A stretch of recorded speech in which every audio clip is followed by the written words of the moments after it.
Imagina que estás de pie al borde de un acantilado, pero no cualquier acantilado. Este cae hacia abajo 11 kilómetros. La oscuridad que se extiende debajo de ti no es simplemente ausencia de luz. Es una oscuridad que lleva millones de años sin ser interrumpida por un solo fotón. Es una oscuridad con peso, con temperatura, con voluntad propia. Y ahora imagina que algo vive ahí abajo. No algo pequeño, no algo inofensivo. Algo que ha tenido cientos de millones de años para adaptarse a condiciones que aplastarían tu cuerpo en una fracción de segundo. Algo que resolvió los problemas de la presión extrema, de la oscuridad absoluta, del hambre casi permanente, del frío perpetuo y del aislamiento total de maneras que ningún ingeniero humano habría concebido jamás. Algo que, cuando los primeros seres humanos lo vieron a través de las pequeñas ventanas de un sumergible, pensaron que estaban mirando a criaturas de otro planeta. Existe un lugar en el fondo del Océano Pacífico, donde la corteza terrestre se dobla sobre sí misma como una hoja de papel empujada desde los dos lados. Una cicatriz de 2.500 kilómetros de longitud y 69 kilómetros de anchura, donde dos placas tectónicas colosales colisionan con una fuerza tan descomunal que una de ellas simplemente se hunde, se sumerge, desaparece tragada por el manto de la Tierra. Y en ese proceso de millones de años ha excavado la grieta más profunda que existe en la superficie de nuestro planeta, la fosa de las Marianas. El punto más profundo del océano, el lugar más remoto de la Tierra. Acompáñanos hoy a descender por esa grieta, a entender no solo qué existe ahí abajo, sino por qué existe. ¿Por qué la lógica implacable de la evolución, empujada al límite absoluto por condiciones que ningún ser vivo debería poder tolerar, terminó produciendo algunas de las criaturas más perturbadoras, más elegantes y más incomprensibles que han existido jamás sobre la Tierra? Porque la pregunta no es si estas criaturas son espeluznantes. La pregunta es, ¿qué dice de nosotros el hecho de que las encontremos espeluznantes?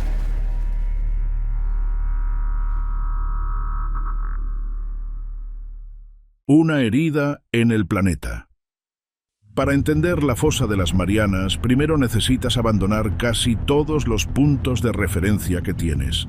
El lenguaje ordinario no está equipado para esto. Necesitas nuevas unidades de medida, nuevos marcos conceptuales, porque estamos hablando de escala, y la escala de la fosa no tiene comparación con nada en la experiencia humana cotidiana. El punto más alto de la Tierra es el Monte Everest, con 8.849 metros sobre el nivel del mar. Si tomáramos el Everest en su totalidad, con sus glaciares, sus cumbres heladas y su historia de expediciones trágicas y heroicas, y lo depositáramos en el fondo de la fosa de las Marianas, su cima seguiría estando sumergida a más de 2.100 metros bajo la superficie del océano. Piénsalo un momento. La montaña más alta del mundo desaparecería completamente bajo el agua, y aún así estaría lejos, muy lejos, del fondo real de la fosa. El punto más profundo se llama Challenger Deep, bautizado así en honor al HMS Challenger, el barco que condujo la primera gran expedición científica sistemática al océano profundo en la década de 1870. Ese punto se encuentra a 10.935 metros de profundidad, casi 11 kilómetros verticales de agua encima de cualquier objeto que descanse ahí abajo. Para que te hagas una idea real de la presión que experimenta cualquier cosa a esa profundidad, es de aproximadamente 1.100 atmósferas, o lo que es lo mismo, unos 1.100 kilogramos por cada centímetro cuadrado de superficie. Imagina el peso de 3 automóviles todoterreno grandes equilibrados sobre la superficie de tu uña. Ahora multiplica esa imagen por la superficie entera de tu cuerpo, aplicada simultáneamente desde todos los ángulos posibles, sin excepción, sin un solo milímetro cuadrado de alivio. Un ser humano expuesto a esa presión sin protección no se aplastaría gradualmente, como en las películas. Se comprimiría de forma casi instantánea, los huesos se triturarían, los pulmones colapsarían en menos de lo que tarda en pestañear. Cualquier cavidad con aire, fosas nasales, senos paranasales, oídos internos, impresionaría con una violencia inimaginable. El cuerpo entero se convertiría en algo que ya no reconocerías como humano en cuestión de un segundo o dos.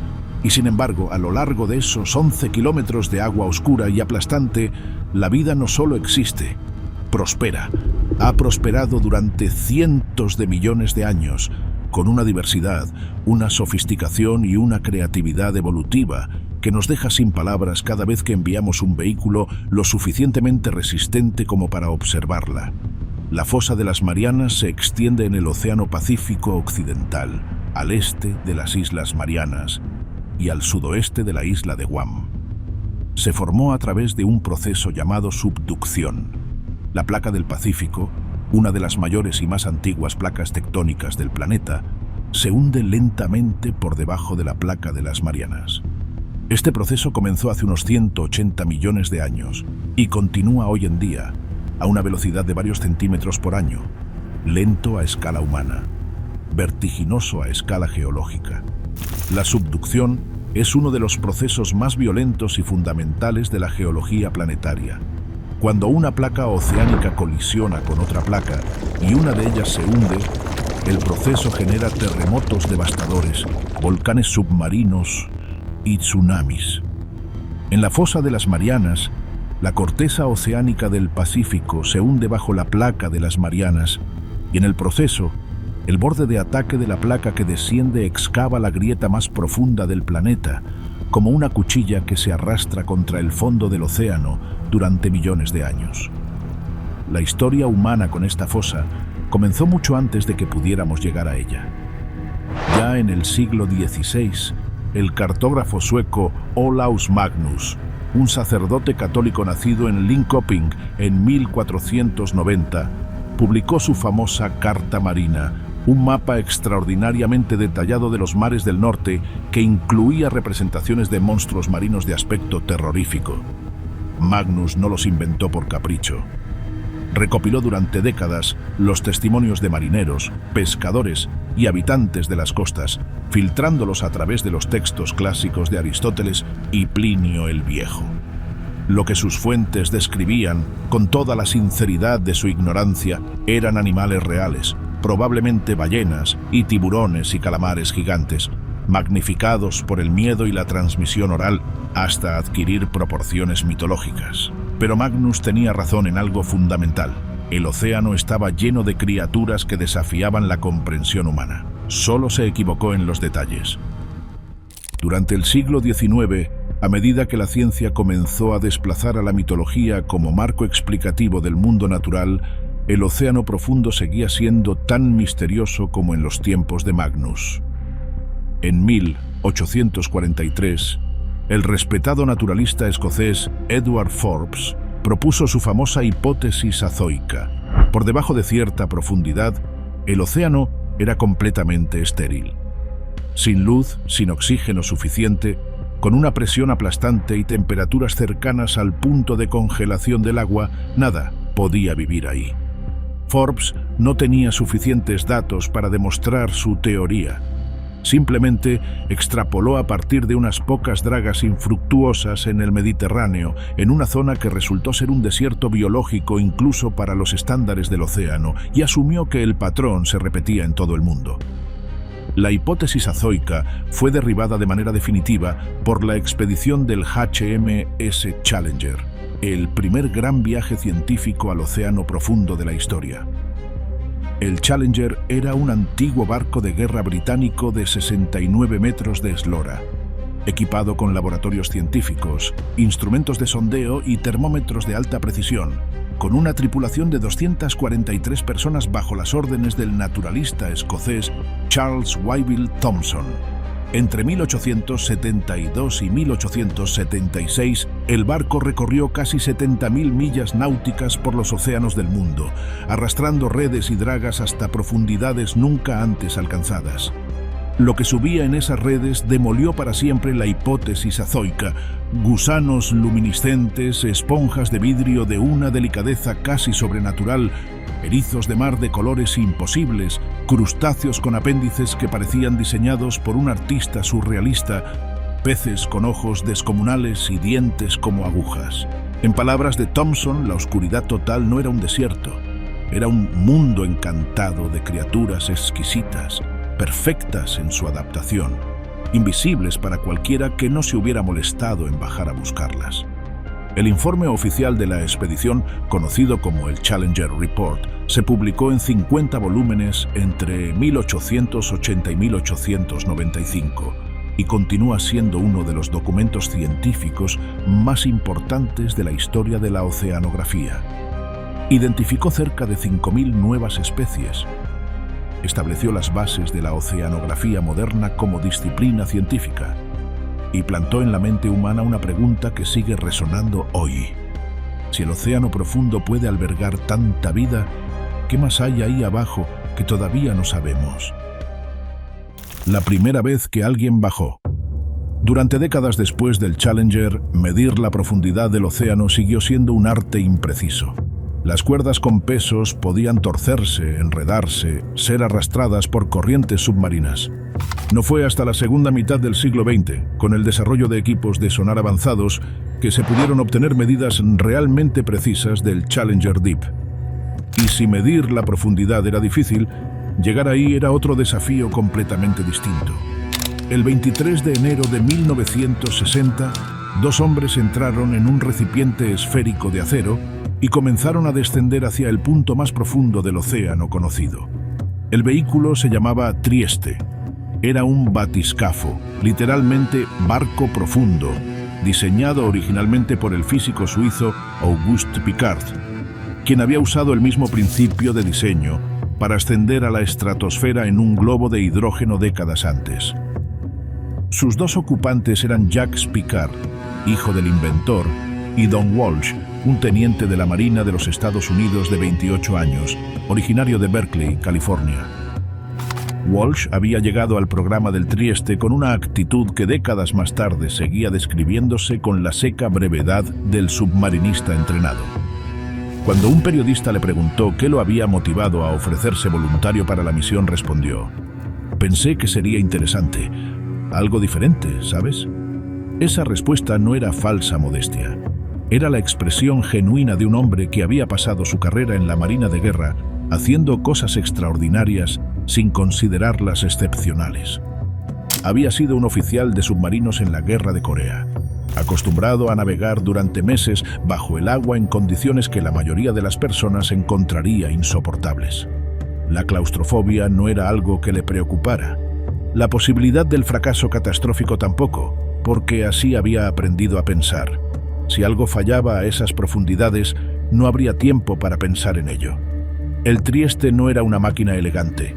Walsh lo describió en una entrevista posterior como esta colección de trozos extraños de metal que parecían una explosión en una fábrica de calderas. Para un hombre acostumbrado a los submarinos militares, con toda su precisión y uniformidad, el batiscafo era algo desconcertante a la vista, pero funcionaba, y eso era lo que importaba. El principio de funcionamiento era el de un globo aerostático invertido. Un flotador de 18 metros de longitud, lleno de 28.000 galones de gasolina, material menos denso que el agua de mar, proporcionaba la boyanza positiva. De ese flotador colgaba, como la cesta de un globo, una esfera de acero de 2,16 metros de diámetro interior, con paredes de 12,7 centímetros de espesor, donde los dos hombres viajarían. Para descender liberaban gasolina del flotador y dejaban entrar agua de mar más densa. Para ascender, soltaban lastre de hierro unido al exterior de la esfera por electroimanes, un sistema de seguridad pasivo de elegante sencillez. Si fallaba la electricidad por cualquier razón, el lastre caía automáticamente y el batiscafo subía. El día del descenso, el Pacífico Occidental no cooperó. Olas de 7 a 8 metros azotaban el barco de soporte. Algunos instrumentos exteriores del Trieste fueron arrancados por las olas antes de que comenzara el descenso. Piccard se preguntó en voz alta si no sería una locura intentarlo bajo esas condiciones, pero la ventana meteorológica era lo que era, y el compromiso geopolítico era demasiado importante para posponerlo, porque el telón de fondo de toda esta empresa era la Guerra Fría. Los Estados Unidos y la Unión Soviética competían en todos los frentes posibles, incluido el océano. A las 8:23 de la mañana, los dos hombres cerraron la escotilla desde dentro. El descenso duró 4 horas y 48 minutos. Dentro de la esfera, que medía apenas 1,5 metros de diámetro interior, Pickard y Walsh se acomodaron en 2 pequeños taburetes. El único acceso visual al exterior era un único ojo de buey de 15 centímetros de diámetro, fabricado con un cono de plexiglas de casi 16 centímetros de espesor, diseñado de modo que la presión exterior lo apretara contra su asiento en lugar de empujarlo hacia adentro. Un principio físico similar al de los tapones de las botellas de vino. La temperatura interior fue bajando progresivamente a medida que el frío del océano penetraba a través de la esfera. Las paredes sudaban por la condensación. Las raciones de comida que Walsh había empaquetado, 15 barras de chocolate Hershey, no fueron tocadas. Ninguno de los dos tenía apetito.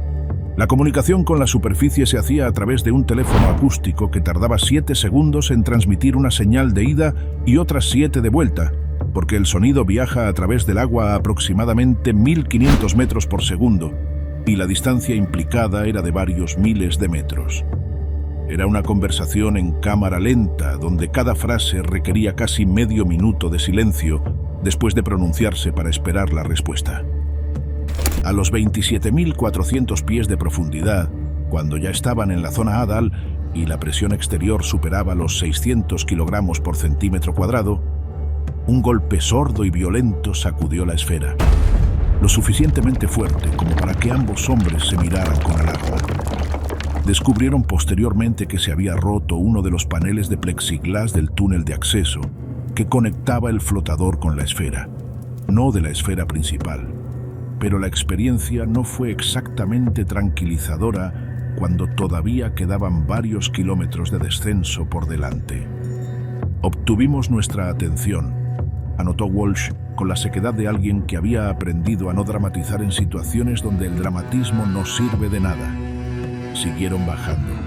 Cuando finalmente tocaron fondo en el Challenger Deep, a las 13:06 hora local, el impacto del batiscafo levantó una nube de sedimento tan fina y densa que durante varios minutos apenas podían ver nada a través del único ojo de buey.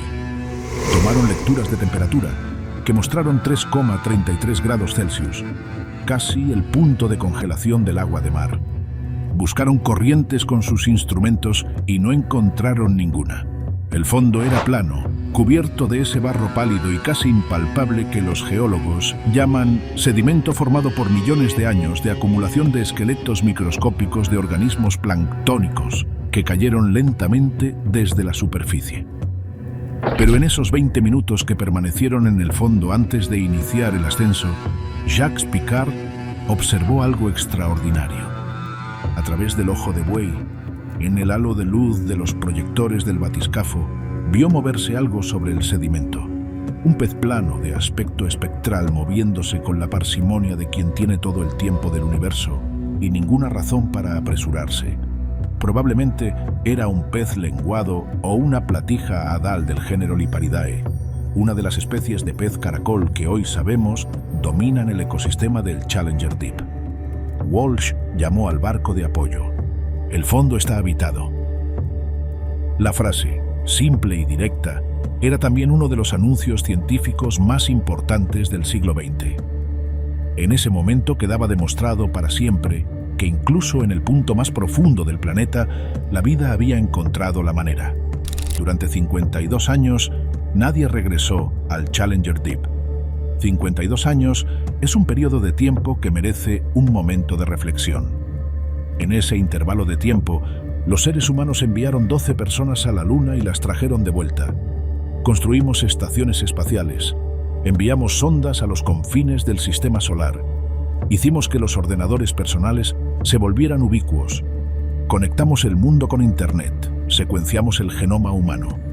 Y todo ese tiempo, el punto más profundo del planeta permaneció en la oscuridad, sin visitantes, guardando sus secretos a 11 kilómetros de profundidad. Cuando James Cameron descendió al Challenger Deep el 26 de marzo de 2012, lo hizo en el Deep Sea Challenger. un vehículo que no se parecía en nada al Trieste. Si el Trieste era un globo aerostático invertido, el Deep Sea Challenger era más parecido a un torpedo vertical. 7,3 metros de longitud, forma de cilindro alargado, pintado de un verde neón que Cameron eligió deliberadamente para que fuera visible en el agua. La esfera de pasajeros, de apenas 109 centímetros de diámetro interior, era tan pequeña que Cameron, que mide casi 1,90 metros, tenía que estar literalmente encogido durante todo el descenso. Pasó más de 2 horas en el fondo, filmando con cámaras de alta definición en 3D que había diseñado específicamente para soportar las presiones de la DAL. Lo que filmó fue, en sus propias palabras, un paisaje más alienígena que cualquier cosa en mis películas. Barro pálido, sedimento en movimiento lento, casi geológico, y muy poca vida visible desde el sumergible. Pero eso no significaba que no hubiera vida. La vida estaba allí, solo que era invisible a simple vista desde un vehículo que se movía por encima del fondo y perturbaba el sedimento con sus propulsores. La expedición Five Deeps de Víctor Vescovo en 2019 cambió esto de manera fundamental. Vescovo no solo llegó al Challenger Deep, lo visitó 5 veces con el sumergible Limiting Factor, y lo que es más importante, desplegó en cada inmersión instrumentos que permanecían en el fondo durante horas, silenciosos y quietos, con trampas de cebo activadas, esperando que la vida del fondo se acostumbrara a su presencia y se acercara con normalidad. Alan Jamieson, el biólogo marino escocés de la Universidad de Newcastle, que diseñó los landers científicos del proyecto Five Deeps, llevaba años estudiando el ecosistema Adal desde la superficie, enviando sus instrumentos a profundidades que él mismo no podía alcanzar. Cuando finalmente descendió al Sirena Deep, el segundo punto más profundo de la fosa de las Marianas, a 35.151 pies, junto a Vescovo, describió la experiencia como una revelación que ningún vídeo ni cámara remota podía haber anticipado. Los vídeos no le hacen justicia, dijo. No transmiten ni la escala ni la brillantez del lugar. Lo que encontraron no era el desierto estéril de barro uniforme que muchos esperaban. Era un paisaje ondulado de sedimento dorado, interrumpido por rocas afiladas, manchas de materia bacteriana de colores naranjas y ocres, y depresiones, surcos y madrigueras que atestiguaban la presencia de una vida que los había precedido durante millones de años y que seguiría allí mucho después de que ellos regresaran a la superficie. La tiranía de la presión. ¿Por qué los cuerpos son como son? Ahora empecemos el descenso real, porque la fosa no es simplemente un punto en el fondo del mar. Es una serie de capas, cada una con sus propias reglas, sus propios habitantes, sus propias soluciones absolutamente originales a los problemas de la existencia. A medida que descendemos desde la superficie, la presión aumenta de manera implacable. Cada 10 metros de profundidad añaden una atmósfera de presión. A 100 metros soportas 10 atmósferas. A 1000 metros, 100 atmósferas. En el Challenger Deep, a casi 11.000 metros, la presión supera las 1100 atmósferas.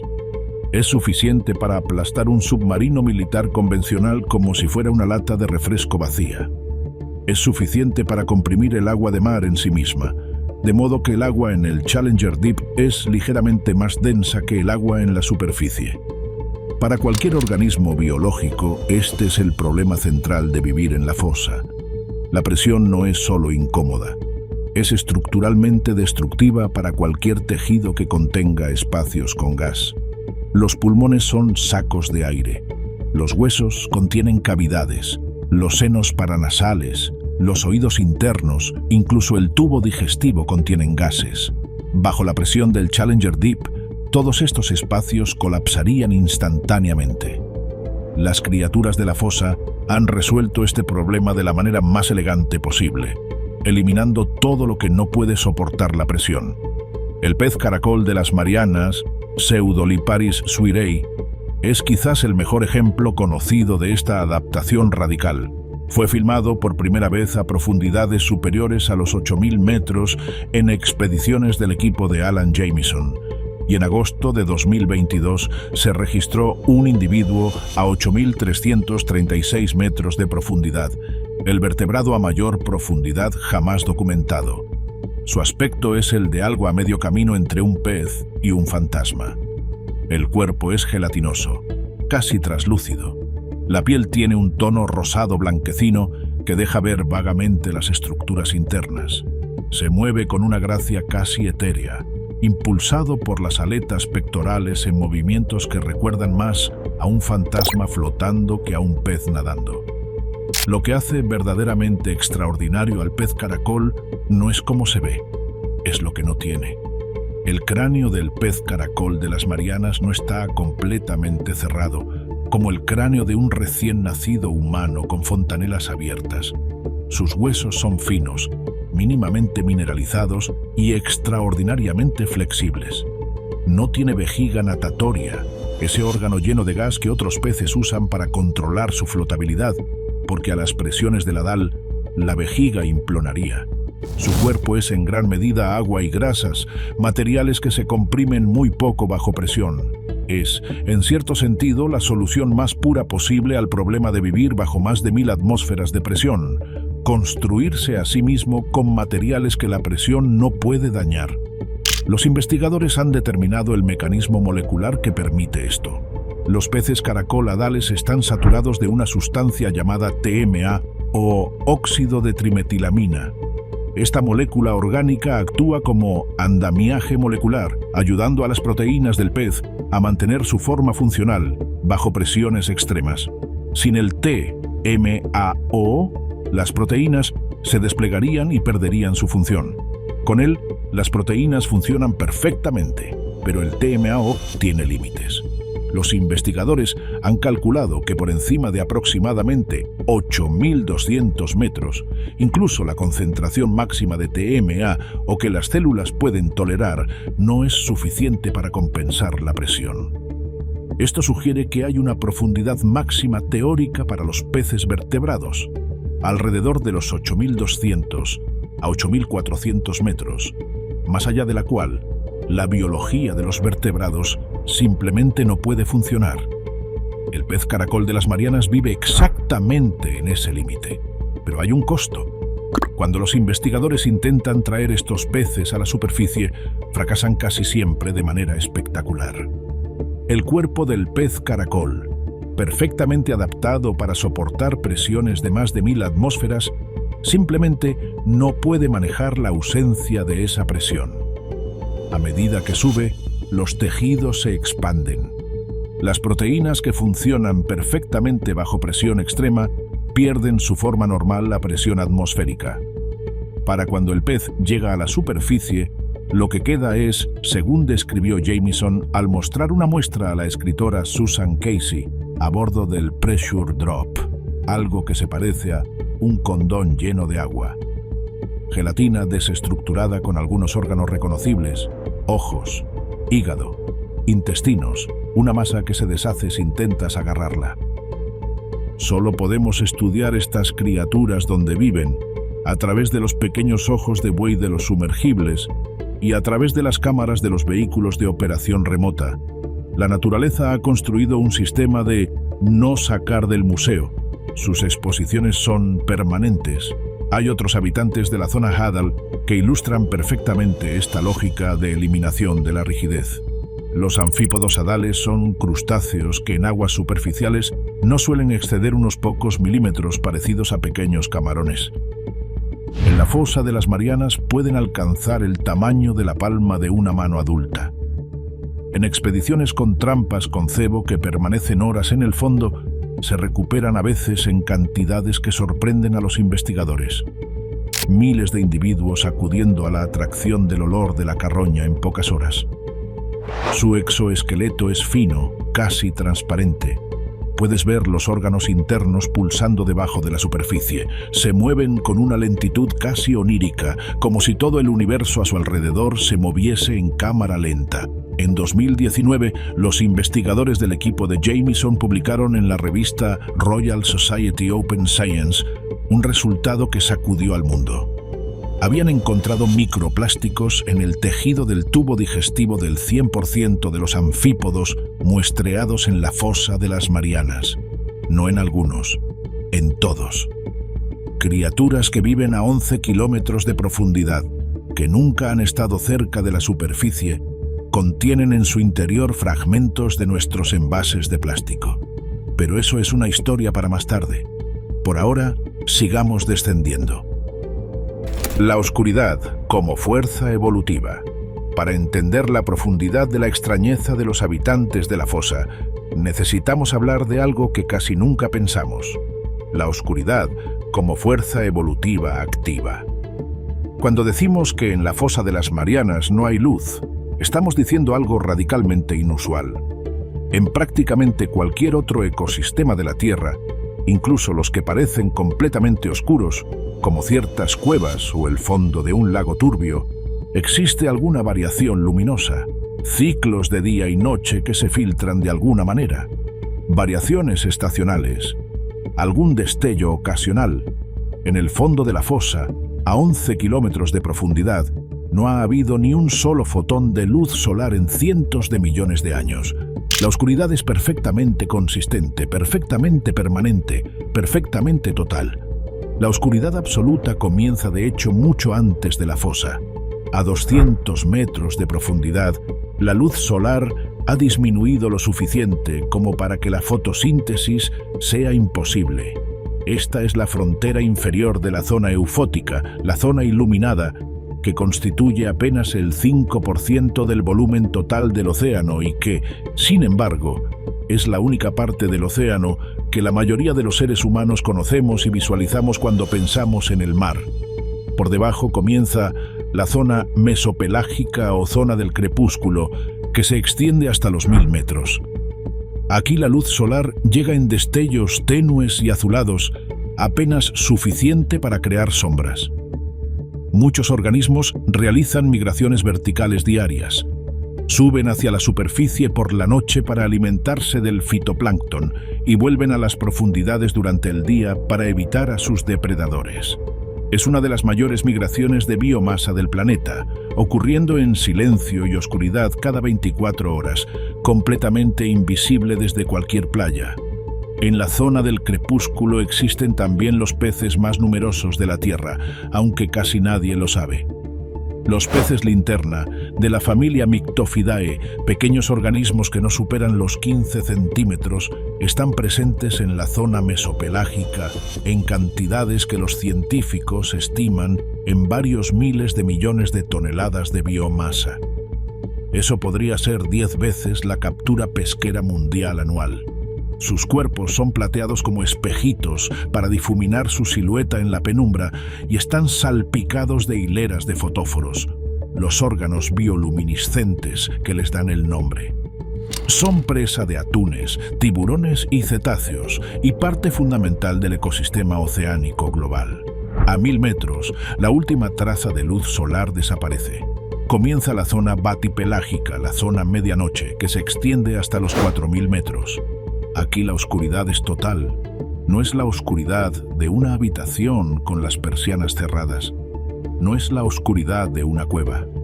Es una oscuridad que nunca ha sido rota por la luz solar, que lleva millones de años siendo perfectamente consistente.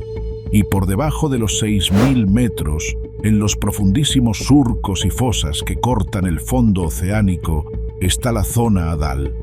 Esta oscuridad milenaria y absoluta crea presiones evolutivas fascinantes sobre los sistemas visuales. Los ojos consumen energía. Son órganos metabólicamente costosos que requieren un flujo sanguíneo constante, mantenimiento de tejidos altamente especializados y reparación continua del daño causado por la presión y el frío. En un entorno donde la comida es extremadamente escasa, y cualquier gasto de energía innecesario puede ser la diferencia entre vivir y morir, los ojos deberían haber desaparecido rápidamente de acuerdo con la lógica más elemental de la selección natural. Y sin embargo, algunos de los ojos más extraordinarios del reino animal se encuentran exactamente aquí. El pez barrilete, Macropinna microstoma, tiene la cabeza completamente transparente. una cúpula de tejido cristalino que envuelve su cerebro como un casco de astronauta. Y dentro de esa cúpula, dos ojos tubulares de color verde brillante que apuntan directamente hacia arriba, no hacia los lados, no hacia adelante, hacia arriba, permanentemente, escrutando el vacío oscuro que se extiende por encima de ellos, en busca de siluetas de posibles presas contra el fondo ligeramente más luminoso de la zona del crepúsculo. Fue durante décadas un misterio porque los primeros ejemplares traídos a la superficie llegaban con el tejido transparente de la cabeza destrozado por la descompresión y los científicos asumían que los ojos eran fijos. No fue hasta 2009, cuando investigadores del Instituto de Investigación del Acuario de la Bahía de Monterey filmaron por primera vez un barrilete vivo en su hábitat natural mediante ROV, que comprendieron la realidad. Lo que habían tomado por ojos del pez eran en realidad sus narinas, los órganos olfativos. Los verdaderos ojos, esos tubos verdes fascinantes, estaban completamente encapsulados dentro de la cabeza transparente y podían rotar, abarcando un campo visual desde el cénit hasta el horizonte. El pez literalmente puede ver hacia arriba a través de su propio cerebro transparente. El pez granadero, Coryphaenoides armatus, tomó la solución opuesta. Sus ojos son enormes en relación con el resto del cuerpo, sobresaliendo como esferas prominentes de un gris casi plateado en una cabeza ya de por sí grande. Son ojos diseñados para captar hasta el último fotón errante que pueda llegar a esa profundidad. Contienen concentraciones extraordinariamente altas de rodopsina, la proteína fotosensible que permite ver con poca luz, decenas de veces superiores a las que encontramos en ojos humanos. En la oscuridad casi total, incluso la más pequeña bioluminiscencia de otro organismo, una señal de pocos fotones, es una información de vida o muerte. El grenadero es tan abundante en las zonas batipelágica y abisal que los oceanógrafos del Challenger lo llamaron en sus diarios simplemente "the most common fish", el pez más común del abismo. Hay además una categoría de adaptación visual que va en la dirección completamente opuesta. Los peces que desarrollaron la invisibilidad absoluta. Algunos organismos de las profundidades tienen piel ultranegrade, la que apenas existe equivalente en el mundo animal.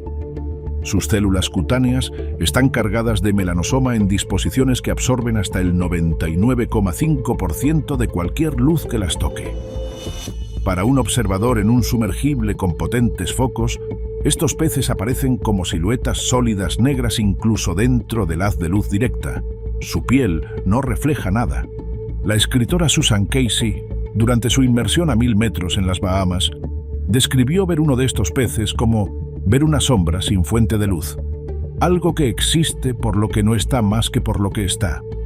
La bióloga marina Karen Osborne, del Instituto Smithsoniano, publicó en 2020 un estudio en Current Biology, explicando la nanoestructura de melanosomas que produce este efecto, y señalando que imitar ese nivel de absorción de luz podría tener aplicaciones en óptica y tecnología de camuflaje militar.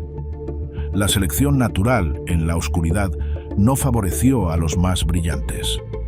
Favoreció a los más capaces de controlar la luz, ya fuera produciendo la propia o siendo completamente impermeables a la ajena. La luz, que nace de la oscuridad, bioluminiscencia. Aproximadamente el 90% de los organismos que viven en el océano profundo, por debajo de la zona eufótica, son capaces de producir su propia luz mediante reacciones químicas en sus cuerpos. La molécula luciferina reacciona con el oxígeno bajo la acción de la enzima luciferasa, produciendo un destello de luz fría, sin calor, en colores que van del azul turquesa al verde, al amarillo y, en casos excepcionales, al rojo. Esta estadística del 90% merece un momento de reflexión. No es un accidente ni una rareza. La bioluminiscencia es la norma en el océano profundo, no la excepción. La vida en la oscuridad total ha convergido evolutivamente en la producción de luz propia, como estrategia de supervivencia central, de maneras tan variadas que los científicos todavía están catalogando sus usos y mecanismos.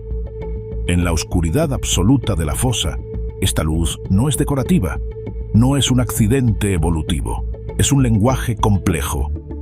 Es una herramienta multiusos y es, en muchos casos, el mecanismo central alrededor del cual se organiza toda la estrategia de supervivencia de un organismo. El pez linterna o pez pescador de las profundidades, Melanochetus johnsoni, es quizás el ejemplo más famoso y el más perturbador. La hembra tiene en la frente una estructura que recuerda a una caña de pescar de origen biológico, un ilicium, un apéndice de tejido que surge de la frente y termina en un esca, una pequeña bolsa de tejido llena de bacterias bioluminiscentes. Ese pequeño punto de luz, moviéndose suavemente en la oscuridad total, es irresistible para otros organismos.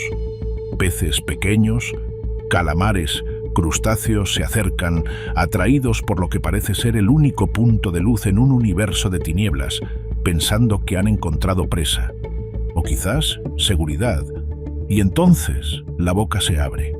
La mandíbula del pez pescador puede abrirse a un ángulo cercano a los 180 grados. No porque sea especialmente musculosa, sino porque sus huesos son extremadamente flexibles. Las hileras de dientes son agujas curvas hacia adentro, diseñadas para que cualquier cosa que entre no pueda salir, como los anzuelos de una trampa de pesca. El estómago es tan extensible que puede contener presas más grandes que el pez completo. Esto es crucial en un entorno donde la comida puede no aparecer durante semanas o meses. Pero la historia del pez pescador no termina con la caza, porque la reproducción en la oscuridad total de la fosa plantea un problema existencial aún más aterrador que el hambre, y la solución que ha evolucionado es tan perturbadora que parece sacada de la peor pesadilla de un biólogo. El macho del pez pescador es minúsculo en comparación con la hembra, 1/10 parte de su tamaño, a veces menos. Y cuando un macho nace y crece en la inmensidad oscura de la fosa, su única y verdadera misión es una sola cosa: encontrar una hembra. En un océano que puede tener cientos de kilómetros de agua oscura sin un solo individuo de la misma especie, las probabilidades de ese encuentro son astronómicamente bajas. La evolución resolvió este problema de una manera que, vista desde nuestra perspectiva, parece un horror gótico, pero que desde el punto de vista de la eficiencia reproductiva es perfectamente elegante. El macho, cuando encuentra a una hembra, la muerde, no en un acto de agresión, no buscando alimento. La muerde con propósito, en una parte específica de su cuerpo, y comienza a secretar enzimas que disuelven el tejido cutáneo en el punto de contacto, tanto el suyo como el de ella. Lentamente, los dos sistemas circulatorios se conectan a través de ese punto de fusión. Los vasos sanguíneos de ambos individuos se anastomosan, se unen, forman una red compartida. A partir de ese momento, el macho comienza a transformarse. Sus ojos, innecesarios ahora que ya tiene acceso permanente al sistema sensorial de la hembra, se atrofian y desaparecen. Sus órganos internos, el corazón, el hígado, el cerebro, se reducen progresivamente. Lo que queda meses después de la fusión inicial no es ya un organismo independiente, es una bolsa de esperma viva, integrada en el cuerpo de la hembra, alimentada por su circulación sanguínea, existiendo únicamente para fertilizar sus huevos cuando llegue el momento adecuado.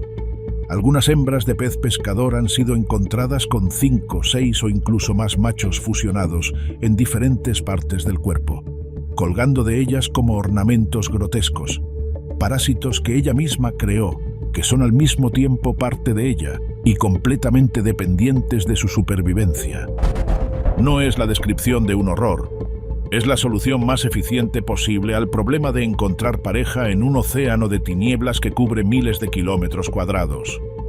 La carrera armamentista de la luz en el océano profundo tiene otras manifestaciones igualmente fascinantes. La medusa fantasma, Stygiomedusa gigantea, uno de los organismos más grandes del océano profundo, arrastra tentáculos luminosos de más de 10 metros de longitud.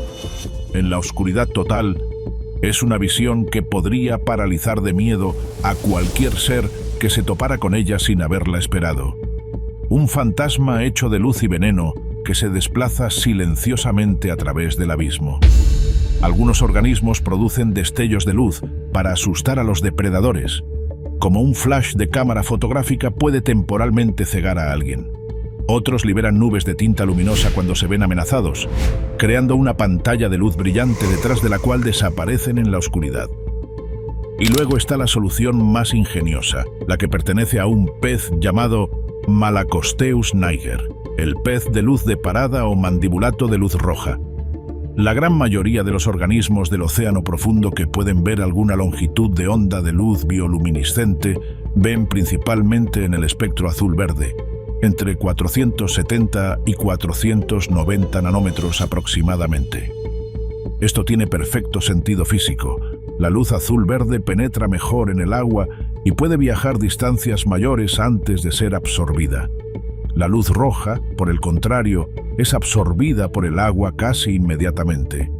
A las profundidades de la fosa, la luz roja simplemente no existe. Los organismos que viven aquí no solo no la producen, es que en general no tienen los fotorreceptores necesarios para detectarla. La luz roja es, para la fauna del océano profundo, tan irrelevante como los rayos gamma serían para nosotros. El pez de luz de parada tiene un órgano subocular especial que emite bioluminiscencia en el espectro del rojo, y tiene fotorreceptores especializados en los ojos que pueden detectar esa misma longitud de onda. El resultado es que este pez tiene literalmente una linterna de longitud de onda privada. Puede iluminar su entorno e inspeccionar lo que está a su alrededor, mientras que todos los demás organismos del abismo son completamente ciegos a esa luz. Es el equivalente biológico de un espía con una frecuencia de radio que nadie más puede sintonizar. El problema del hambre. Vida en la economía de la escasez. La escasez de alimento en la fosa de las Marianas es quizás tan determinante como la presión o la oscuridad para entender por qué sus criaturas tienen el aspecto que tienen y los comportamientos que exhiben. Piensa en cómo funciona la cadena alimentaria en el océano superficial. La luz solar impulsa la fotosíntesis del fitoplancton. El fitoplancton alimenta al zooplancton. El zooplancton alimenta a peces pequeños. Los peces pequeños alimentan a peces más grandes y así sucesivamente en un ciclo continuo de producción de energía constantemente renovada por el sol. Es un sistema que produce en abundancia porque tiene una fuente de energía ilimitada, la luz del astro rey. En el océano superficial hay competencia feroz por los recursos, sí, pero hay suficiente para todos los que sean suficientemente rápidos, listos o bien adaptados. A 11 kilómetros de profundidad no hay luz solar, no hay fotosíntesis. La única comida que llega al fondo de la fosa es lo que cae desde arriba. Los oceanógrafos llaman a este fenómeno nieve marina, una expresión que suena casi poética pero que describe algo bastante más sobrio. Una lluvia constante y extraordinariamente lenta de partículas orgánicas que descienden desde la zona iluminada. Son fragmentos de organismos muertos, heces de organismos vivos empaquetadas en pellets que se hunden más rápido que las partículas sueltas, mucílagos secretados por zooplancton, esqueletos de diatomeas, fragmentos de cadenas de fitoplancton. Antes de llegar al fondo, estas partículas deben descender 11 kilómetros a través de capas de organismos hambrientos que las interceptan, digieren lo que pueden y excretan el resto. Lo que finalmente llega al Challenger Deep es una fracción ínfima, química y energéticamente degradada, de lo que partió desde la superficie semanas antes. Los oceanógrafos calculan que en la zona Hadal llegan entre 1 y 10 miligramos de carbono orgánico por metro cuadrado y año. Para comparar, un bosque tropical recibe millones de veces más energía solar por metro cuadrado. La fosa es uno de los ambientes más pobres en energía de la Tierra, y sin embargo está habitada. La anguila tragona, Euripharynx pelecanoides, es la ilustración más dramática de la adaptación a esa escasez. Su boca puede abrirse a ángulos y tamaños que desafían la geometría corporal normal. La mandíbula inferior es completamente flexible, con una articulación que le permite extenderse como la bolsa gular de un pelícano y rodear presas significativamente más grandes que el propio pez. El estómago Tiene una capacidad de expansión tan extraordinaria que se han encontrado especímenes con presas de tamaño comparable al suyo propio en su interior, algo literalmente imposible de imaginar en cualquier pez de aguas superficiales. La biología de la anguila tragona revela además algo fascinante sobre la gestión energética. El pez tiene un órgano en la punta de la cola que produce bioluminiscencia, un destello rosado que algunos investigadores creen que podría servir como señuelo de caza. Si eso se confirma, la anguila tragona sería uno de los pocos peces que caza con un señuelo en la cola en lugar de en la cabeza, lo que sugiere que puede atraer a sus presas por debajo mientras permanece oculta en la oscuridad de arriba. El pez colmillo, Anoplogaster cornuta, ilustra la misma lógica de maximización con una solución anatómica diferente. En proporción al tamaño corporal, tiene los dientes más grandes de cualquier pez del océano. Sus colmillos inferiores, cuando el pez cierra la boca, encajan en receptáculos especiales a los lados del cerebro dentro del cráneo. De lo contrario, perforan su propio paladar. Esta solución, que parece monstruosa, es en realidad una precisión de ingeniería. Los dientes actúan como ganchos que retienen presas activas y forcejosas hasta que el sistema digestivo está listo para procesarlas. En la economía de la fosa, dejar escapar una presa ya atrapada no es una opción. Es el equivalente biológico de perder la última comida de la semana. Y luego está el acontecimiento más extraordinario del ecosistema abismal, la caída de ballena. Cuando una ballena muere en el océano y su cuerpo comienza a hundirse, desencadena una de las transferencias de energía más extraordinarias del ecosistema oceánico profundo.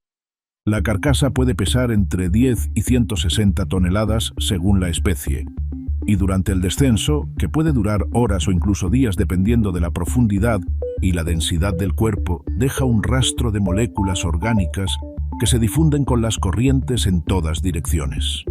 El primer estadio es el de los scavengers móviles. Tiburones dormidos del Pacífico, Somnisus pacificus, primos del tiburón de Groenlandia y con longevidad comparable, llegan desde kilómetros de distancia, atraídos por el rastro químico. Las hagfish, los mixines, esas criaturas arcaicas con forma de anguila que secretan enormes cantidades de mucosidad como mecanismo defensivo, se enrollan dentro de la carcasa y literalmente comen desde adentro, consumiendo los órganos más blandos y ricos en energía. Y en cuestión de horas, miles de anfípodos llegan en bandadas que parecen imposibles dada la escasez del entorno. Alan Jamieson ha descrito trampas con un simple trozo de atún como cebo que en pocas horas se llenaban de miles de ejemplares llegados desde kilómetros de distancia en la oscuridad total, navegando por el rastro químico con una precisión que todavía no comprendemos del todo. El segundo estadio, semanas después, es el de los carroñeros del hueso. Los poliquetos, los pepinos de mar y diversas especies de crustáceos raspan lo que queda después de que los depredadores más eficientes han terminado. Y el tercer estadio, el más sorprendente, tarda meses en llegar, pero puede sostenerse durante décadas.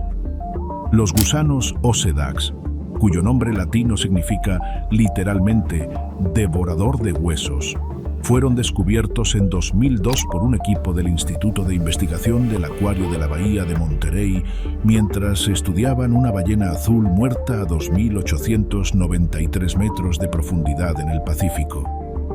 Lo que encontraron desconcertó al equipo inicialmente. Miles de pequeños gusanos rojizos emergiendo directamente del hueso calcificado, como si el hueso fuera tierra húmeda y ellos raíces de una planta. El análisis reveló que estos gusanos no tienen boca, no tienen tubo digestivo, no tienen ano. Secretan ácidos que disuelven el mineral óseo y liberan los lípidos y triglicéridos almacenados en su interior, y esos compuestos son procesados por bacterias simbióticas del género Oceanospirillales, que viven dentro de los propios tejidos de los gusanos, en una estructura especializada llamada trofosoma. La relación entre el gusano y su bacteria simbiótica es tan estrecha que los gusanos Osedax no podrían sobrevivir sin las bacterias, y las bacterias tampoco existen fuera del gusano. Los machos de Osedax son microscópicos, cientos de veces más pequeños que las hembras, y viven dentro de los tubos de la hembra en grupos de hasta 100 individuos.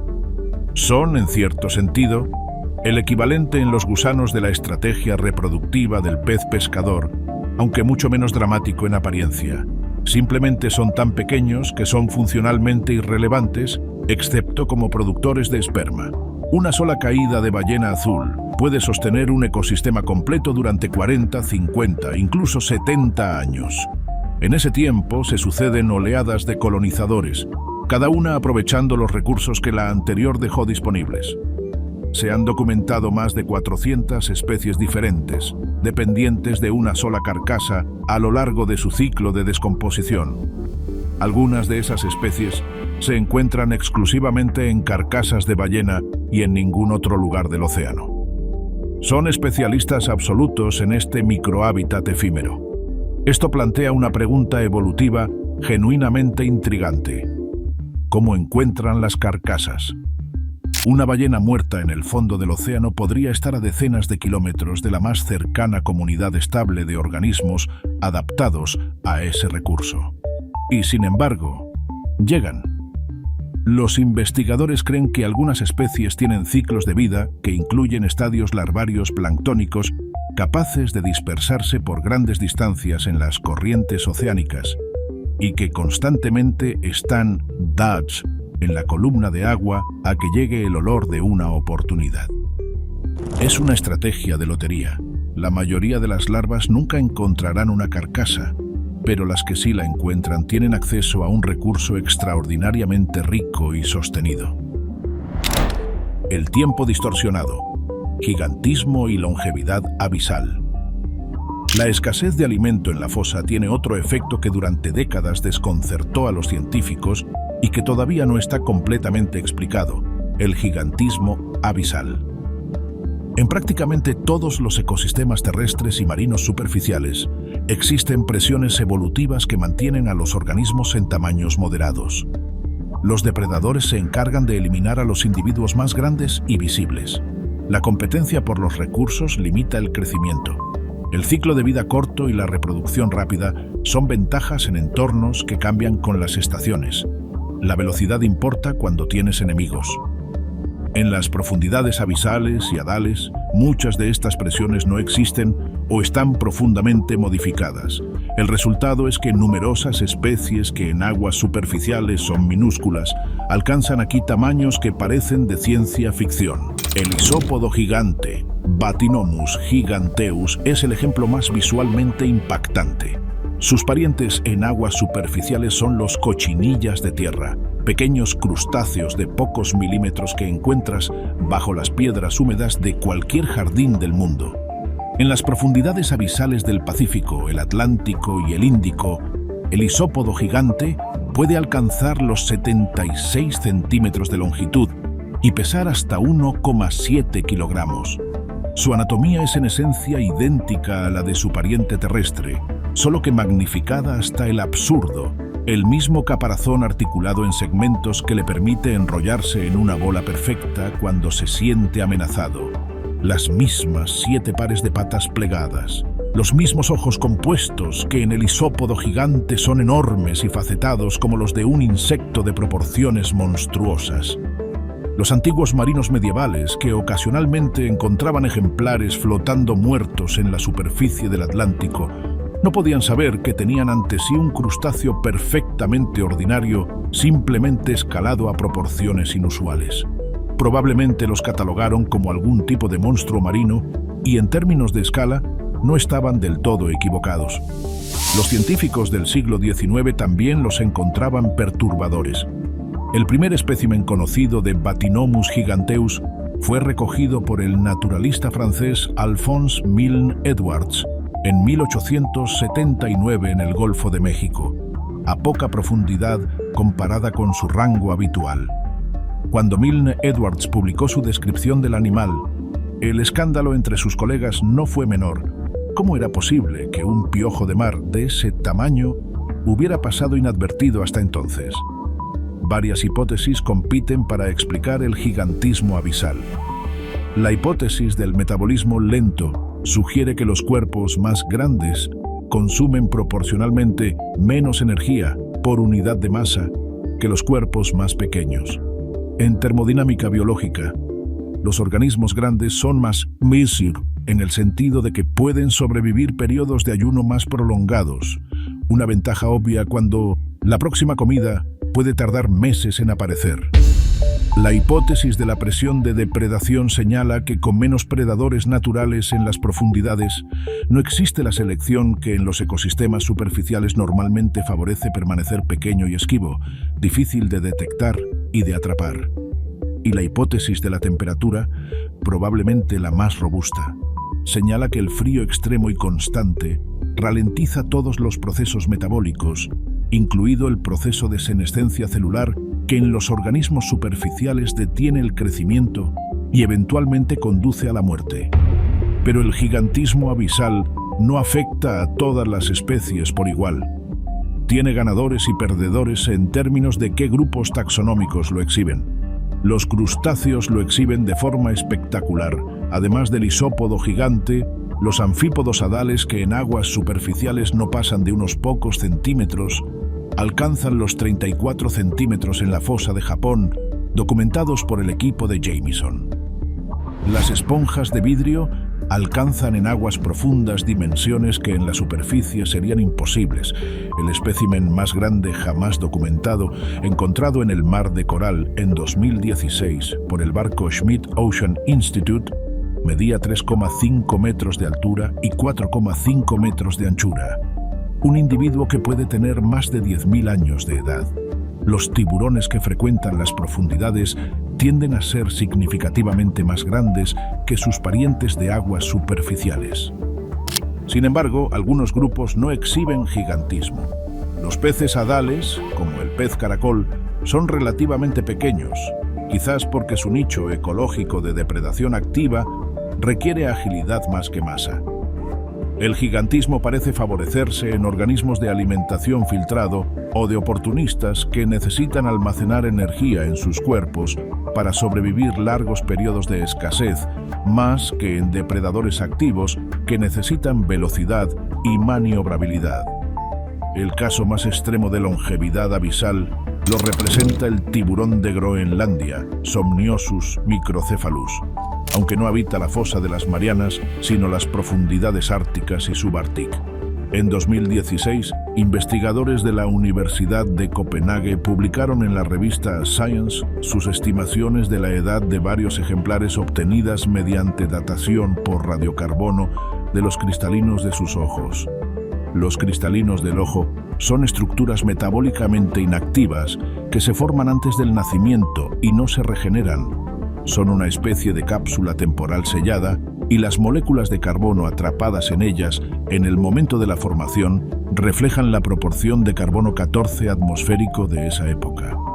El individuo más antiguo de la muestra se estimó en aproximadamente 392 años, con un margen de error de más o menos 120 años, lo que significa que podría tener entre 272 y 512 años. 400 años. Esta criatura podría haber nacido cuando Galileo estaba construyendo su primer telescopio. No alcanza la madurez sexual hasta los 150 años, lo que lo convierte en el vertebrado de madurez sexual más tardía conocido. Cuando los científicos comenzaron a pescar tiburones de Groenlandia en el Atlántico Norte, décadas atrás, no tenían idea de que estaban retirando del sistema reproductivo a individuos que habían tardado siglo y medio en llegar a la madurez. El impacto en la población de la especie puede no manifestarse en escalas de tiempo humanas. Si diezmas una población de animales que tardan 150 años en crecer, los efectos de ese diezmado no serán evidentes hasta dentro de 150 años.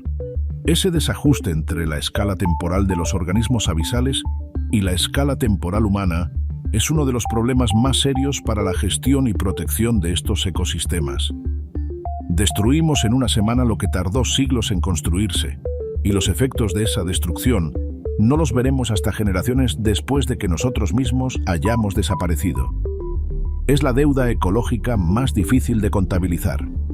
El pez caracol de la zona adal tiene, curiosamente, una longevidad mucho más corta, apenas 6 a 12 años. Jamieson lo explica a través de la inestabilidad geológica de las fosas hadales. Las fosas de subducción son zonas sísmicamente activas donde los terremotos son frecuentes y a veces catastróficos. Un habitante hadal que construya su estrategia reproductiva sobre una longevidad de siglos en un entorno que puede cambiar radicalmente con el siguiente gran terremoto está apostando a caballo perdedor. Los peces caracol han evolucionado para reproducirse rápido, llegar a la madurez pronto y generar muchos descendientes en poco tiempo, en un entorno que paradójicamente parece favorecer la lentitud. La naturaleza nunca es simple. El calamar vampiro y el arte de no necesitar nada. Vampiroteuthis infernalis, su nombre científico significa literalmente calamar vampiro del infierno. A primera vista, el nombre parece elegido para maximizar el impacto dramático en algún artículo de divulgación científica. A segunda vista, resulta que el inframundo es exactamente donde vive, y el aspecto que tiene justifica cada sílaba del nombre. El cuerpo está cubierto de un manto negro como el carbón, con la consistencia de una gelatina firme. Los ojos son enormes, de un azul profundo en la oscuridad y con destellos rojizos cuando son iluminados, y son, proporcionalmente al tamaño corporal, los más grandes de cualquier animal en el mundo. En un ejemplar adulto de 30 centímetros de longitud, los ojos pueden medir 2,5 centímetros de diámetro, el equivalente proporcional a que un ser humano tuviera ojos del tamaño de pelotas de tenis. Bajo sus brazos hay una membrana de tejido que cuando los 8 brazos se extienden completamente, forma una capa que le da el aspecto de un pequeño dios alado de una mitología que todavía no hemos inventado.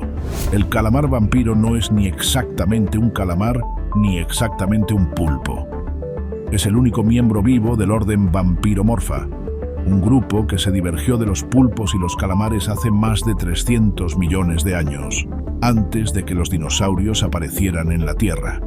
Es, en ese sentido, un fósil viviente, una criatura que representa una rama evolutiva que se separó de sus parientes y siguió su propio camino durante 3 siglos de millones de años. Los cefalópodos más cercanos a él están extintos desde hace decenas de millones de años. Aquí viene el giro que deja sin palabras. A pesar de todo este aparato terrorífico, el calamar vampiro no es un depredador activo, no caza, no mata activamente. Es, en cierto sentido, la criatura más pacífica del abismo.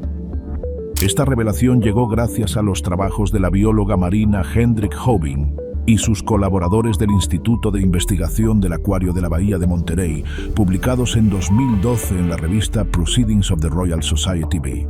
Antes de ese estudio, se asumía que el calamar vampiro era un depredador, aunque nadie había documentado directamente qué comía.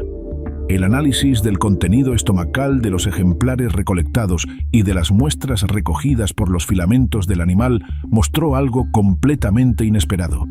El calamar vampiro se alimenta de nieve marina, de partículas orgánicas, de heces de otros organismos, de muda de crustáceos, de los residuos de todos los demás. Los filamentos, esas estructuras largas y pegajosas que el calamar extiende a través del agua mientras deriva, no están cazando sino recolectando. Son equivalentes a una red de araña submarina que captura cualquier partícula orgánica que pase cerca. Las partículas quedan pegadas a una sustancia mucilaginosa que los filamentos segregan y son transportadas hacia la boca del animal, donde son comprimidas en pequeñas bolas de alimento con más mucus antes de ser ingeridas. Esta estrategia, llamada Mucus Capture Feeding, es extraordinariamente eficiente en términos energéticos. El calamar vampiro no necesita perseguir presas, no necesita detectarlas, no necesita pelear con ellas. Simplemente deriva en la oscuridad con sus filamentos extendidos, como una red de pesca pasiva, y captura lo que el océano le trae. Su metabolismo es tan lento, su gasto energético tan reducido, que este aporte mínimo es suficiente para mantenerse vivo, crecer y reproducirse. En un entorno donde casi todo lo demás mata o es matado de maneras que desafían la imaginación humana, el calamar vampiro ha encontrado la manera de sobrevivir consumiendo literalmente los desechos del mundo que está por encima de él. Es el reciclador maestro del abismo. Su nombre sugiere depredación letal. Su vida real es jardinería orgánica submarina. Pero su defensa sí tiene elementos dramáticos. Cuando se siente amenazado, el calamar vampiro no huye. Invierte su capa hacia adentro, exponiendo la cara interior cubierta de proyecciones parecidas a espinas llamadas cirros, convirtiéndose en una bola de aspecto ominoso. A la vez, puede producir destellos bioluminiscentes en diferentes partes de su cuerpo, creando un espectáculo de luz que distrae y confunde al depredador.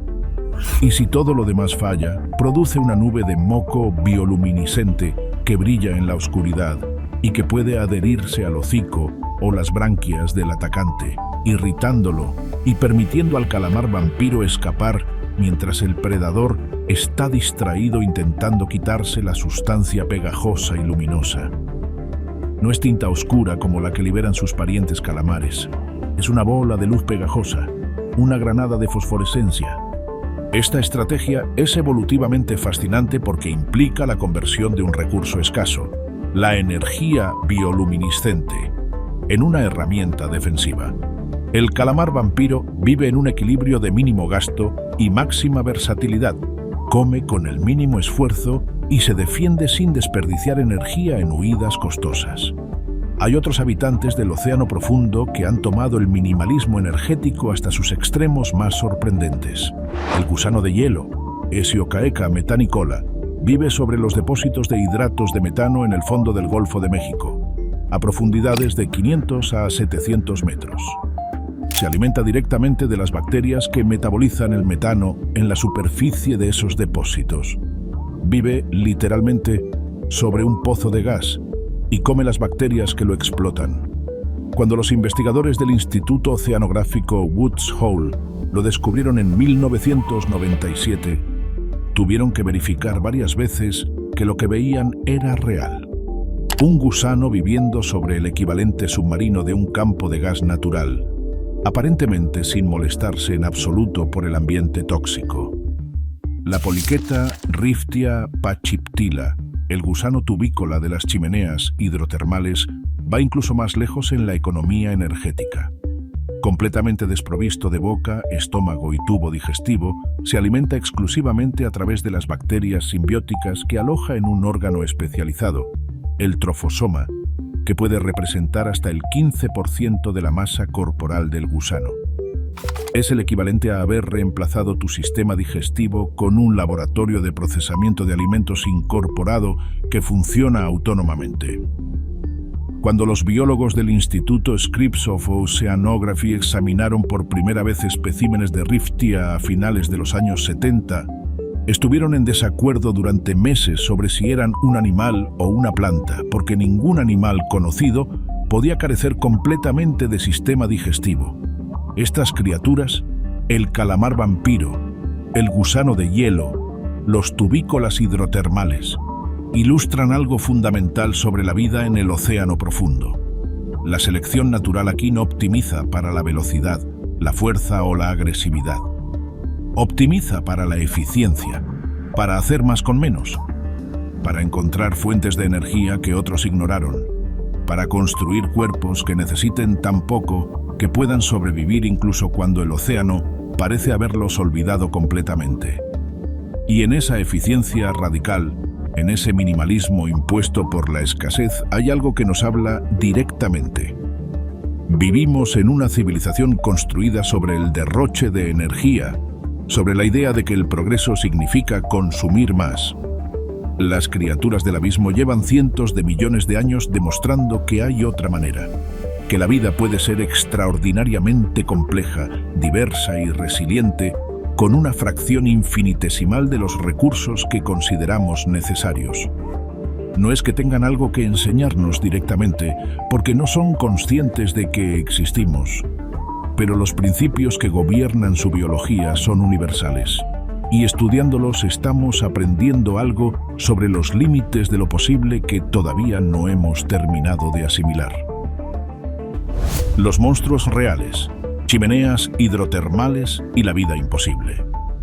Hasta aquí hemos hablado de la vida que depende, directa o indirectamente, de la energía solar que llega al fondo de la fosa como nieve marina. Pero hay otra categoría de vida en el océano profundo que no depende de la energía solar en absoluto y cuyo descubrimiento en 1977 fue uno de los momentos más revolucionarios de la historia de la biología. En febrero de 1977, un equipo de investigadores del Woods Hole Oceanographic Institution estaba realizando inmersiones con el sumergible Alvin en la dorsal de las Galápagos, una zona de expansión del fondo oceánico en el Pacífico ecuatorial. El equipo esperaba encontrar el tipo habitual de fondo volcánico relativamente monótono. Lo que encontraron en su lugar fue algo que ninguno de los científicos a bordo podía explicar inicialmente. Chimeneas de agua caliente brotando del fondo del océano, a presiones y temperaturas que por derecho deberían hacer imposible la existencia de vida en su entorno inmediato.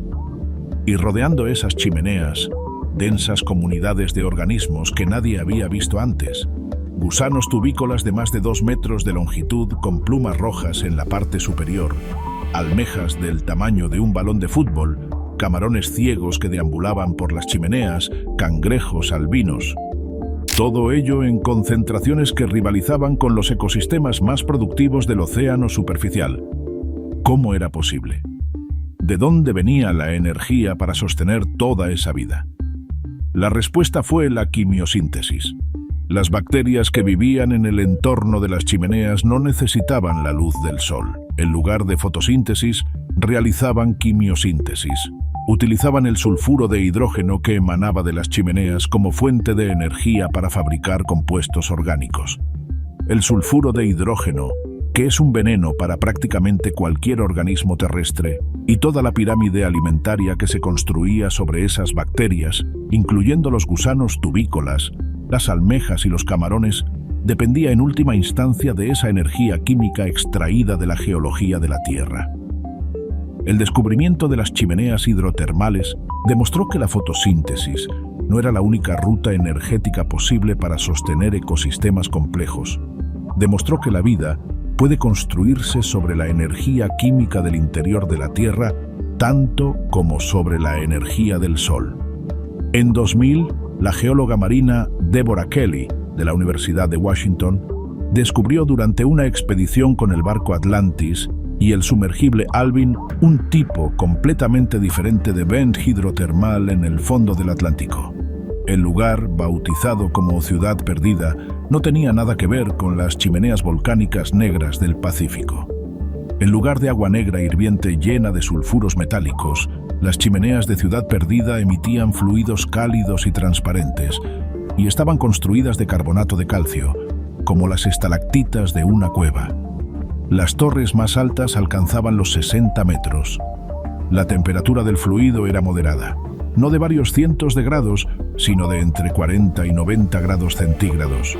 Y la vida en Ciudad Perdida era radicalmente diferente. No gusanos tubícolas y almejas gigantes, sino comunidades de arqueas y bacterias que vivían dentro de las propias paredes de carbonato de las torres. El proceso energético era diferente. Una reacción química entre el agua de mar y la roca del manto terrestre, una serpentinización que produce hidrógeno, que a su vez alimenta a los microbios. Ciudad Perdida y las chimeneas hidrotermales volcánicas comparten algo esencial. Ambos sistemas producen orgánicamente los componentes básicos de la vida a partir de fuentes inorgánicas, sin necesidad de luz solar. Los investigadores como Kelly creen que este tipo de química podría haber sido el caldo de cultivo donde surgió la vida en la Tierra hace más de 4.000 millones de años, antes de que la fotosíntesis existiera.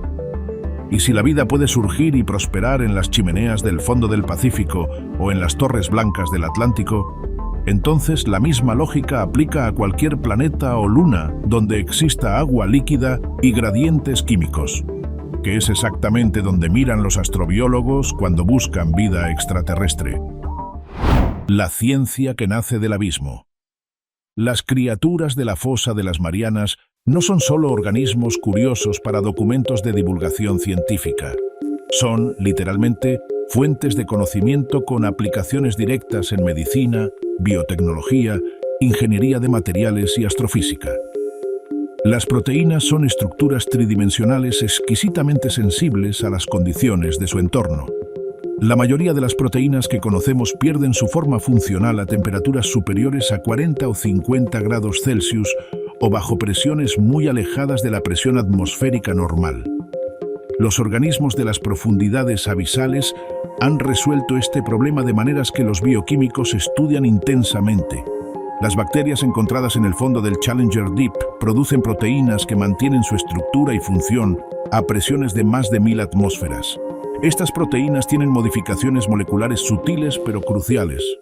Son más compactas en ciertos puntos clave, tienen diferentes proporciones de ciertos aminoácidos que confieren mayor estabilidad bajo presión y utilizan moléculas estabilizadoras como el TMA o que ya mencionamos anteriormente.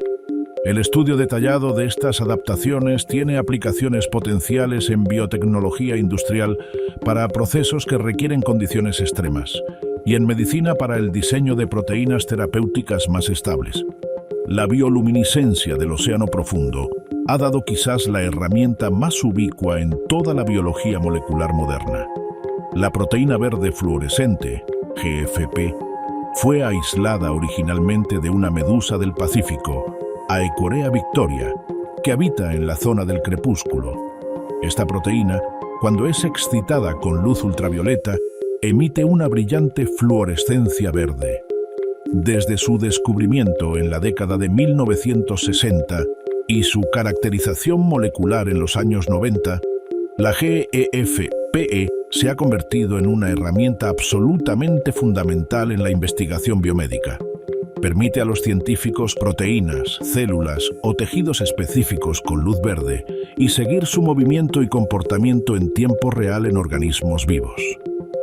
El trabajo de Osamu Shimomura sobre la GFP, junto con el de Martin Chalfie y Roger Tsien sobre su aplicación práctica en biología celular, fue reconocido con el Premio Nobel de Química en 2008. La GFP, literalmente, viene del océano profundo. Los tejidos de los organismos marinos profundos siguen siendo una fuente activa de nuevas moléculas bioactivas con potencial farmacológico. Las condiciones extremas del océano profundo han favorecido la evolución de estrategias químicas defensivas radicalmente diferentes de las que encontramos en los organismos terrestres, produciendo moléculas con estructuras y mecanismos de acción completamente novedosos. En los últimos 20 años, se han identificado en organismos marinos profundos compuestos con actividad antibiótica, antiviral, antifúngica, antiparasitaria y anticancerígena. Algunos de estos compuestos están actualmente en fases avanzadas de ensayos clínicos. Nuestros residuos en el abismo.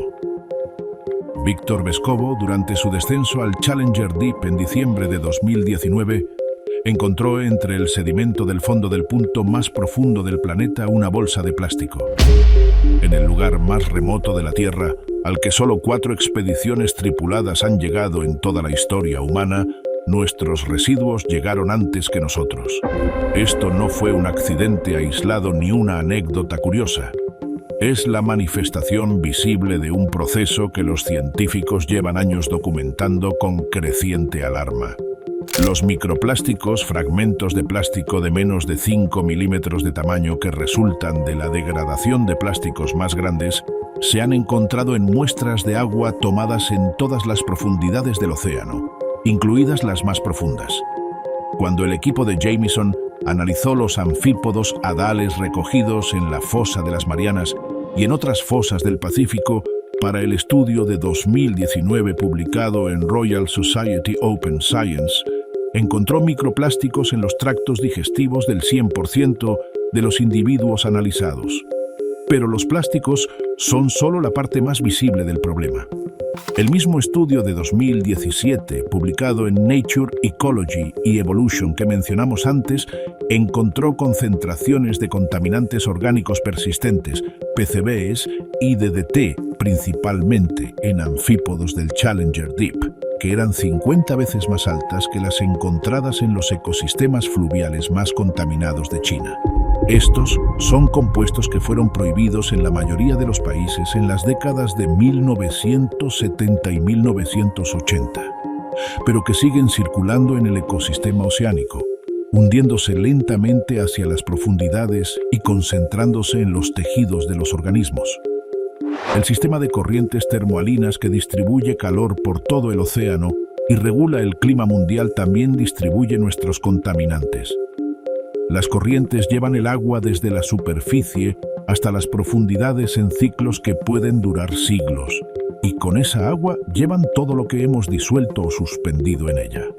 La fosa de las Marianas no es un compartimento sellado, es el sumidero final de todo lo que entra en el sistema oceánico, y ahora hay una amenaza potencialmente mucho más directa y devastadora en el horizonte: la minería de fondos marinos a escala industrial. En el fondo del océano, especialmente en las zonas de llanura abisal que rodean las grandes cuencas oceánicas, existen concentraciones de minerales de enorme valor económico. Los nódulos polimetálicos, formados durante millones de años por la acumulación lenta de capas de manganeso, hierro, cobalto, níquel y cobre alrededor de un núcleo duro, pueden cubrir grandes extensiones del fondo oceánico en densidades que harían rentable su extracción industrial. En la zona de fractura de Clarion-Clipperton, una región del Pacífico ecuatorial entre Hawái y México, se estima que hay más de 21.000 millones de toneladas de nódulos polimetálicos. La demanda global de estos metales está creciendo exponencialmente, impulsada principalmente por la transición hacia energías renovables. Los paneles solares, las turbinas eólicas y las baterías de los coches eléctricos requieren cantidades masivas de cobalto, litio, níquel y cobre. La Autoridad Internacional de los Fondos Marinos, un organismo de las Naciones Unidas, ha concedido ya más de 30 contratos de exploración para diversas regiones de los fondos marinos. El proceso de minería implica máquinas que rastrillarían el fondo marino como aspiradoras gigantes, recogiendo los nódulos junto con todo el sedimento y los organismos que los rodean. El material extraído sería bombeado a la superficie y la lechada de retorno, el sedimento separado de los nódulos, sería volcada de nuevo al océano a alguna profundidad intermedia, creando una pluma de sedimento que se extendería por kilómetros. Los científicos que han estudiado los ecosistemas de fondos marinos están unánimemente alarmados. Terry Kirby, que durante décadas exploró los fondos del Pacífico desde Hawái utilizando los sumergibles Pisces 4 y 5, describió en sus diálogos con la escritora Susan Casey el grado de destrucción que la pesca de arrastre de profundidad ya ha causado en los montes submarinos del Pacífico. Ecosistemas de coral negro y amarillo de miles de años de antigüedad, arrasados en horas por las redes de arrastre, que dejaron un desierto rocoso donde antes había una comunidad biológica compleja. La recuperación de estas comunidades, si ocurre alguna vez, llevaría milenios. Y aquí está el problema más fundamental. Todavía no sabemos qué hay ahí abajo. En estimaciones frecuentemente citadas, se sugiere que hemos explorado y documentado menos del 5% de los fondos marinos. En las fosas hadales, ese porcentaje es probablemente menor todavía. Cada expedición al Challenger Deep o a otros puntos de la fosa descubre especies nuevas para la ciencia. Estamos destruyendo ecosistemas que todavía no hemos catalogado.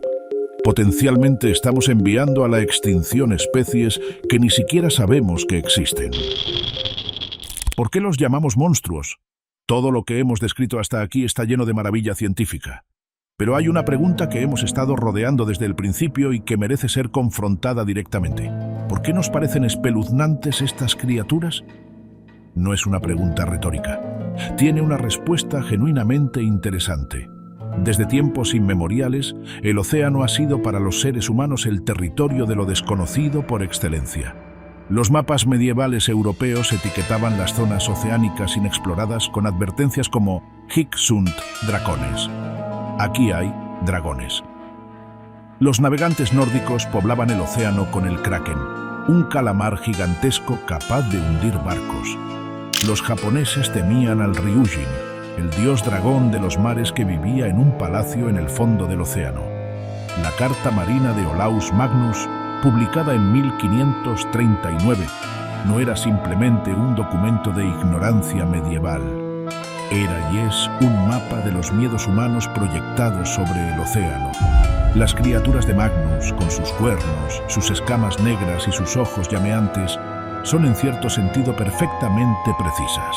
Capturan el sentimiento de terror y asombro que produce mirar hacia el océano y saber que algo vive ahí abajo que no conoces y no puedes controlar. Los psicólogos evolutivos tienen una teoría sobre el horror que producen ciertas criaturas del océano profundo. El miedo a lo que no reconocemos podría ser una adaptación cognitiva.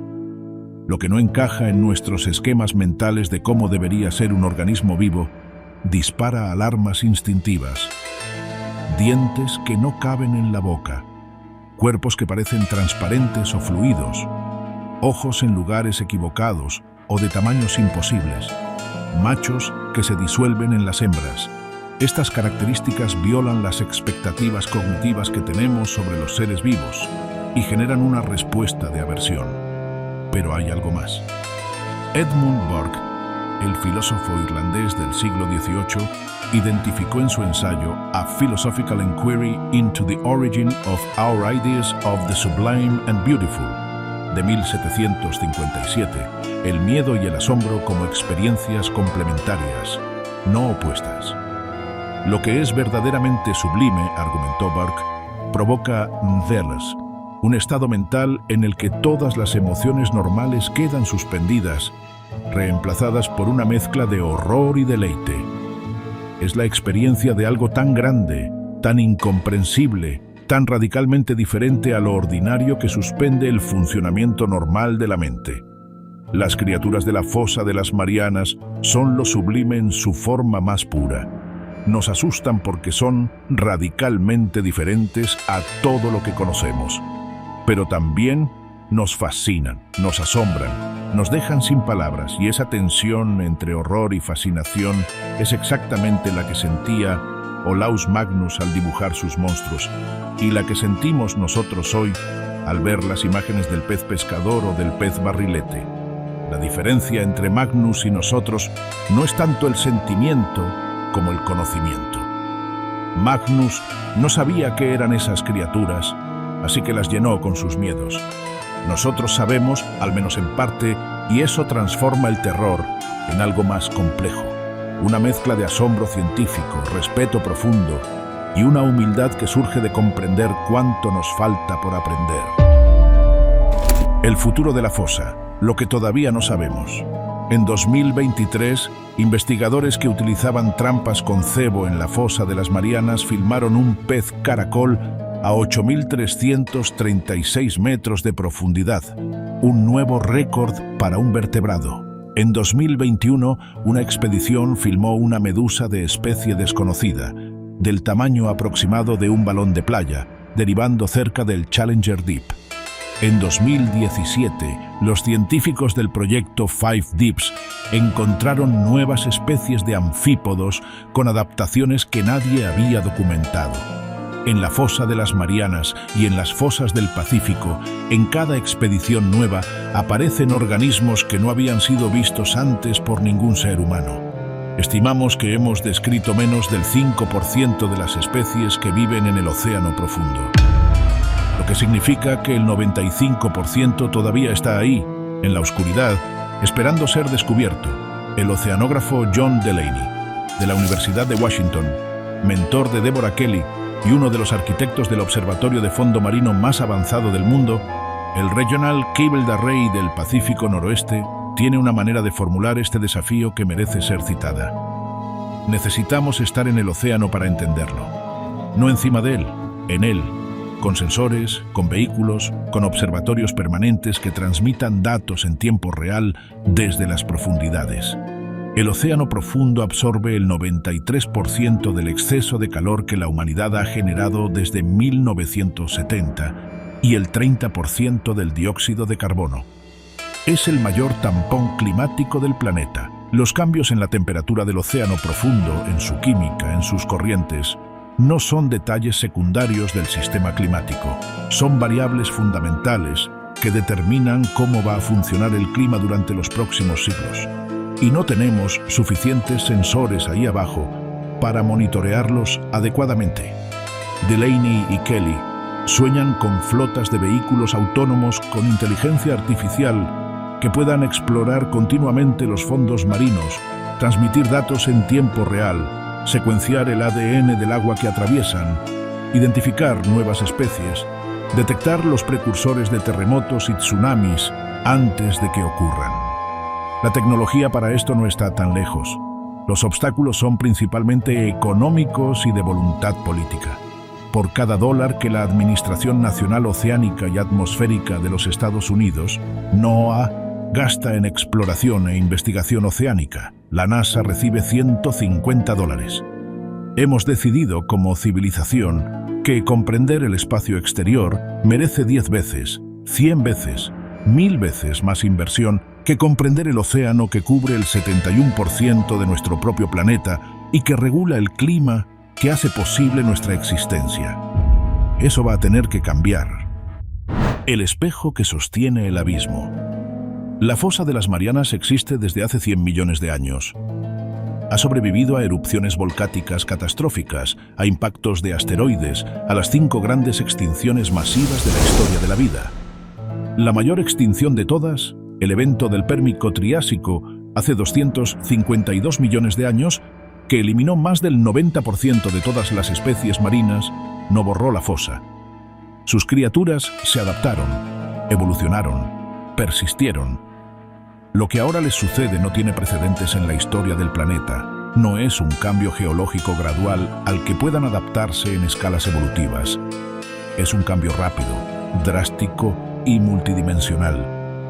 Calentamiento del océano, acidificación que cambia la química fundamental del agua, contaminación química por compuestos que la vida no había encontrado nunca antes, potencial destrucción física de los hábitats por la minería industrial. Y ocurre en el espacio de décadas, no de milenios, para criaturas que evolucionaron en entornos que cambian en escalas de millones de años.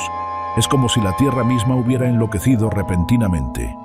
En el año 1700, mientras la Tierra temblaba durante el gran terremoto de Cascadia y los tsunamis devastaban las costas del Pacífico noroeste americano y llegaban hasta el Japón medieval, en las profundidades de la fosa de las Marianas, seguía ocurriendo lo de siempre, indiferente a la catástrofe de la superficie. Peces caracol deslizándose sobre el sedimento pálido. Anfípodos barriendo las partículas de nieve marina. El calamar vampiro extendiendo sus filamentos en la oscuridad perfecta. La fosa, inconsciente del caos que se producía a 11 kilómetros sobre ella, siguiendo con su rutina de cientos de millones de años. La fosa tiene esa escala temporal. Para ella, la historia humana entera es un parpadeo. Y sin embargo, en ese parpadeo, hemos conseguido hacer llegar nuestros plásticos al punto más profundo del planeta. Hemos conseguido que los tejidos de organismos que nunca han visto la superficie contengan nuestros pesticidas prohibidos décadas atrás. Estamos planeando arrasar ecosistemas que llevan cientos de millones de años en formación para extraer minerales que podrían obtenerse de otras maneras. La fosa de las Marianas es un espejo que hemos colocado en el fondo del planeta, y lo que ese espejo refleja no son solo criaturas extraordinarias con adaptaciones increíbles. Refleja también nuestra relación con el mundo natural, nuestra capacidad de destruir lo que no podemos ver, de ignorar lo que no comprendemos, de subestimar la complejidad de lo que hemos heredado. Las criaturas de la fosa no nos eligieron como vecinos. No nos pidieron que compartiéramos su planeta. Llevan aquí incomparablemente más tiempo que nosotros. Y si en los próximos siglos desaparecen, no será porque la presión las aplastó o la oscuridad las cegó. Será porque nosotros, con toda nuestra inteligencia y toda nuestra tecnología y toda nuestra capacidad de comprender el universo, no fuimos capaces de proteger lo que estaba justo debajo de nosotros. Lo que la oscuridad nos enseña. La próxima vez que estés en la playa o junto al mar, piensa en esto. A 11 kilómetros de profundidad, más o menos directamente debajo de cualquier punto del Pacífico Occidental, Hay un fondo de barro pálido por el que se deslizan criaturas que llevan aquí más tiempo que los dinosaurios. Hay un pez con el cráneo abierto y el cuerpo de gelatina que encuentra suficiente comida en la nieve de residuos orgánicos como para reproducirse y mantener una población. Hay anfípodos que pueden detectar el olor de un pez muerto a kilómetros de distancia en la oscuridad total. Hay organismos que nunca han necesitado la luz solar para nada, que basan toda su bioquímica en gradientes de temperatura y composición química que son completamente inaccesibles a nuestra experiencia directa.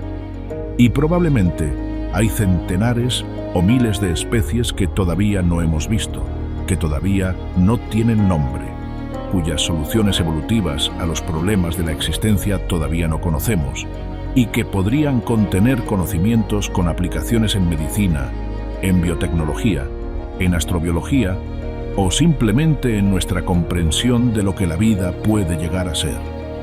Las llamamos espeluznantes porque violan nuestras expectativas de cómo debe verse la vida. Pero la vida no tiene obligación de verse como nosotros esperamos. La vida tiene solo la obligación de sobrevivir. Y en los 11 kilómetros de oscuridad aplastante del Challenger Deep, la supervivencia tiene este aspecto: gelatinosa, translúcida, con dientes imposibles y ojos tubulares y machos que se disuelven en las hembras y madres que guardan sus huevos durante 4 años y medio, hasta morir de hambre justo cuando eclosionan. No son monstruos. Son la respuesta más honesta que la naturaleza ha podido dar a las condiciones más extremas del planeta. Cuando miramos hacia el cielo nocturno y vemos las estrellas, nos preguntamos si hay vida ahí fuera, si en algún lugar del universo hay organismos que evolucionaron en condiciones tan distintas de las nuestras que ni siquiera los reconoceríamos como vivos. La fosa de las Marianas ya responde esa pregunta, solo que la respuesta no está a años luz, está a 11 kilómetros. El misterio nunca va a quedar completamente cerrado. Cada respuesta que encontramos en la fosa abre 3 preguntas nuevas. Cada expedición trae criaturas que no habíamos imaginado. El 95% sigue ahí esperando, y mientras tanto, la fosa continúa, indiferente, paciente, perfecta en su oscuridad, llevando en silencio el peso de toda el agua del mundo encima y sosteniendo debajo una vida de una complejidad y una belleza que todavía apenas empezamos a comprender. ¿Cuál de todas estas criaturas te parece más extraordinaria? ¿El pez barrilete con su cabeza transparente? ¿El pez de luz de parada con su linterna invisible? ¿La hembra del pez pescador con sus machos fusionados?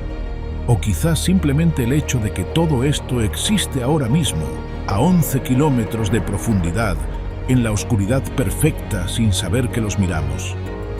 Escríbenos en los comentarios.